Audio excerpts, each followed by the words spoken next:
અમરેલી જિલ્લાના જાફરાબાદ કામધેનુ ગૌશાળા દ્વારા જાફરાબાદ મામલતદારને આવેદનપત્ર આપ્યું હતું। જાફરાબાદના કામધેનુ ગૌશાળા દ્વારા આવેદનપત્ર આપતા જણાવ્યું હતું કે સરકાર દ્વારા ગૌ માતા માટે હાલ 30 જેવી રકમ તેના ગૌ પોષણ માટે આપવામાં આવી રહી છે, તેને વધારીને 100 કરવામાં આવી છે। જાફરાબાદ કામધેનુ ગૌશાળા છેલ્લા 9 વર્ષથી કાર્યરત છે, જેમાં 80 થી 100 જેટલી ગાય માતાનો નિભાવ થઈ રહ્યો છે। તેમાં ખાસ કરીને લૂલી, લંગડી અને બીમાર ગાયોની સેવા કરવામાં આવી। કામધેનુ ગૌશાળાના કાર્યકરો તેમજ વિશ્વ હિન્દુ પરિષદ, બજરંગ દળ, RSSના કાર્યકરો તથા વેપારી આગેવાનો તેમજ હિન્દુ સમાજના લોકો દ્વારા જાફરાબાદ મામલતદારને આવેદનપત્ર આપી 30 રૂપિયાની જગ્યાએ 100 રૂપિયાનું ગૌ પોષણ ગૌ માતા માટે આપવામાં આવ્યું હોય તેવું જણાવ્યું હતું। જે કેસની ગુજરાતી સાથે આઉષા કનોજિયા, જાફરાબાદ। કામધેનુ ગૌ સેવા ટ્રસ્ટ જાફરાબાદ, કામધેનુ ગૌ સેવા ટ્રસ્ટ જાફરાબાદ વતી આજે સરકારશ્રીને અમારી નમ્ર એક વિનંતી કરવા આવ્યા છે કે ગૌ માતાના જે ગૌ પોષણ યોજના સરકારશ્રીની છે તેમાં દરરોજના ગૌ દીઠ 30 રૂપિયા આપે છે।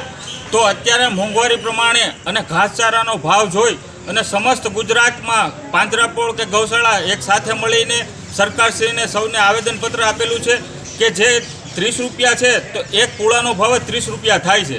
તો ગૌ માતા શું એક પૂળે ધરાય? માટે એક ગૌ માતા પાસે 100 રૂપિયા મિનિમમ જોઈએ।